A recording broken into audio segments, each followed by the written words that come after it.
Okay, in this exercise we will learn how to protect the data fields inside the rectangle class. So if you construct the object, okay, object may have data about width and height, area, and then parameter.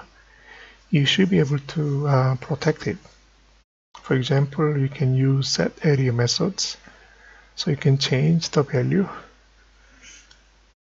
This case, area for R1 object. Okay, that's what usually we do.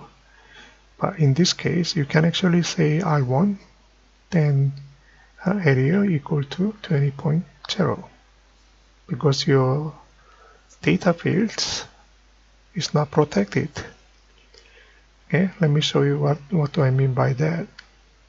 So if you learn these applications, okay, at least you can see area is changed without using methods. So here is the area 20.0. Okay,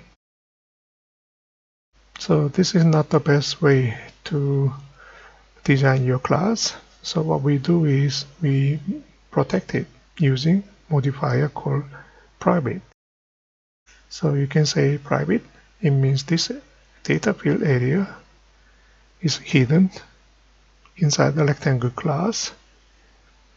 Then you won't be able to access directly outside the rectangle class. So let me change the private. Then let's go back to main here. Now Nepin says area has a private access in rectangle. So if we hide it, you can use R1 set area methods. If you look at set area methods, it's declared as a public modifier. Okay, it means this method can be used outside the rectangle class. So if you want to access to your data inside the object, you need to use the methods. Okay, you should not access directly. Okay, if that's what you want, you should consider all your data fields should be declared as a private by default.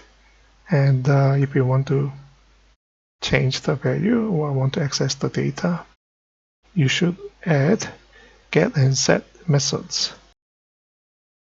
That's all. Thank you.